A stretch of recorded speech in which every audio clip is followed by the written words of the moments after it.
And you never spoke out against the. I never heard you say nothing about. I did once, and that was when the blacklist started. And then you never heard from me again. I disappeared. That's what that's when I did. Sisqó gave us one of the biggest hits of the early 2000s with Thong Song, but somehow he got pushed to the sidelines while the industry moved on without him. Now, the rumors surrounding Sisqó's secret lifestyle have been all over the place. There's talk that he was pressured into living a life that wasn't true to who he really was. Over the years, speculation about his sexuality has swirled, thanks in part to his bold fashion choices and high-energy performances. When that was going on? What? That they thought you was gay? Oh, nah. Yeah. I used that to my advantage. They was like, And what's Sisqó's in- gay. I was like, am I? Right. Okay. I'll tell you what, if you want to find out if I'm gay or not, why don't you just leave your girlfriend with me and she could tell you in the morning if I'm gay or not. But Sisqó has always shot down these rumors, insisting they didn't reflect who he truly is. The truth? Sisqó and his wife, Elizabeth Pham, have been together since 2003, and they've built a life together with 2 kids. But there's so much more to this story than just the gossip about his personal life. Sisqó has been outspoken about feeling like the industry turned its back on him. In fact, he's even suggested that he was blacklisted by some of the top music execs, especially Lyor Cohen, after he stopped playing by their rules. Even though Thong Song was his biggest hit, Sisqó doesn't even own most of the rights to it. That's right. He got completely finessed out of a massive payday just because he didn't handle his business properly. So, what really happened to Sisqó? Did he burn out too soon and sign some terrible deals?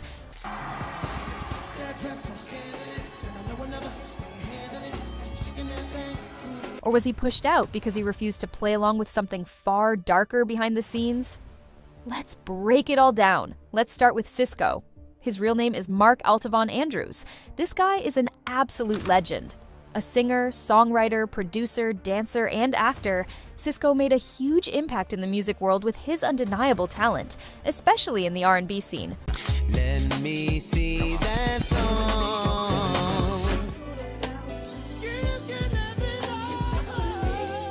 Now, let's rewind to 1999, when he dropped his solo debut album, Unleash the Dragon.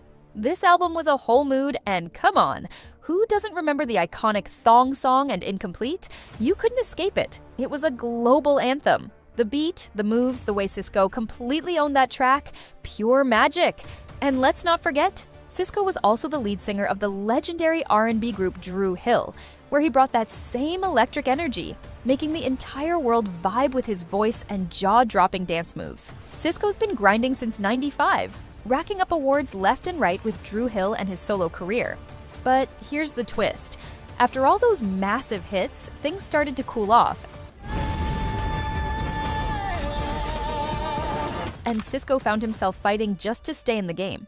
So, according to Sisqó, he was blacklisted by the big shots in the industry after he started pushing back against their shady politics.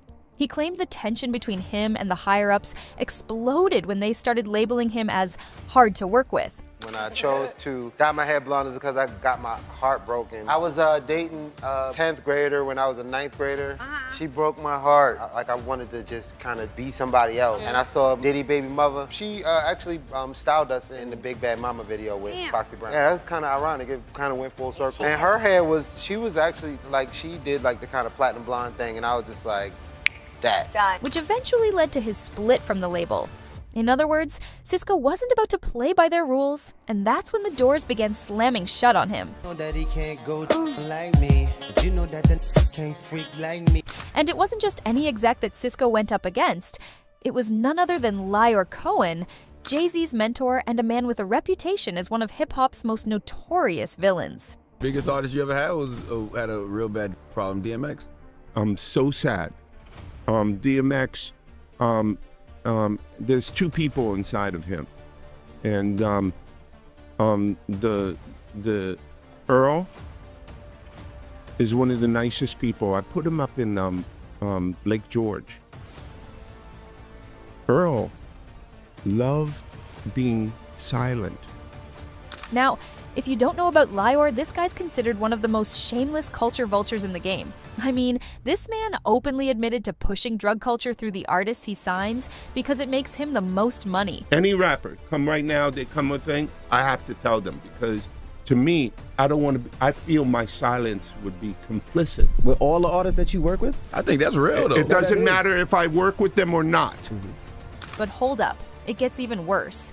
When DMX passed, Lear had the audacity to disrespect him at his own funeral. Live stream are on YouTube.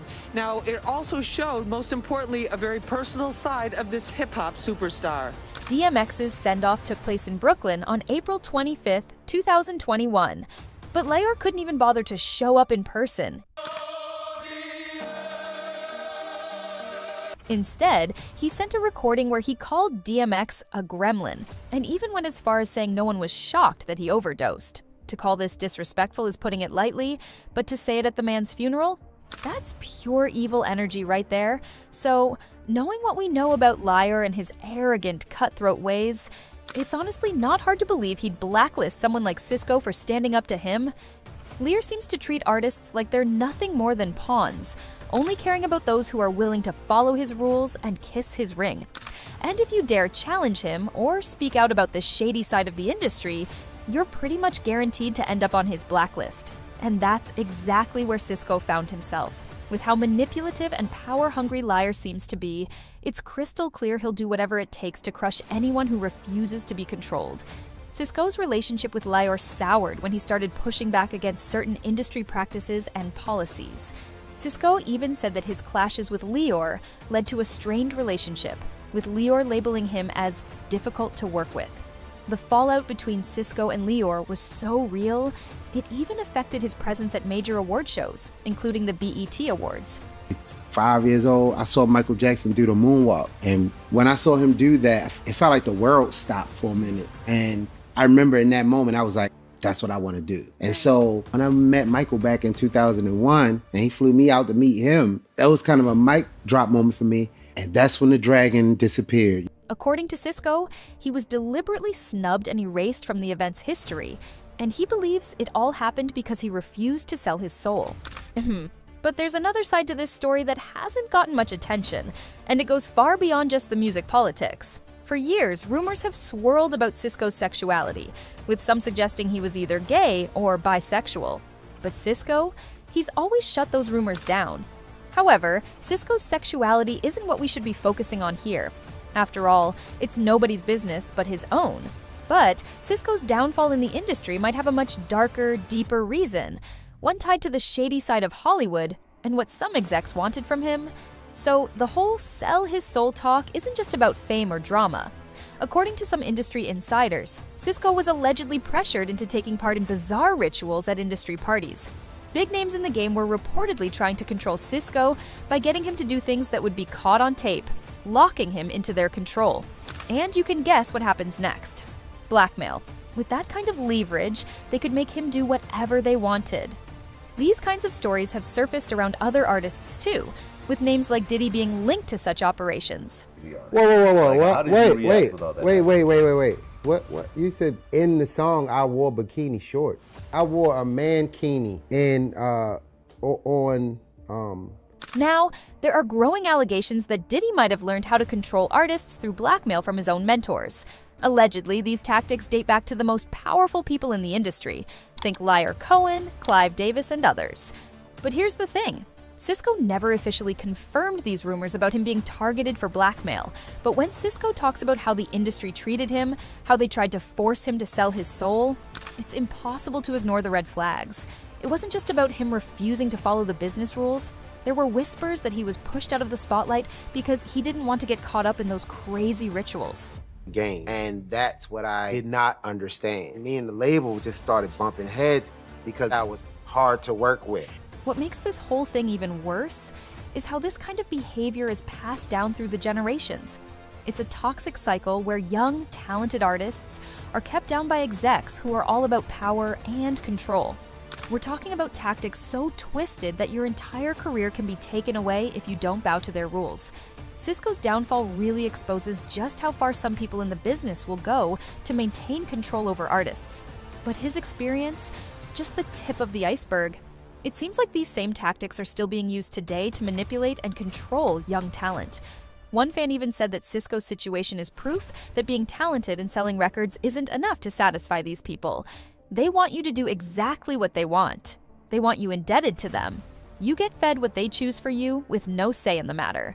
And that's the real tragedy. That once you get success, your job was the Robin Hood the situation. You know what I mean? I'm from Baltimore. Nobody has anything. So if somebody had talent, I was hiring my uncle, my cousin, you know, getting people that I knew to run the studio. Me and the label just started bumping heads. Because we lost out on a truly gifted singer who should be at the top of the list of our greatest Black artists.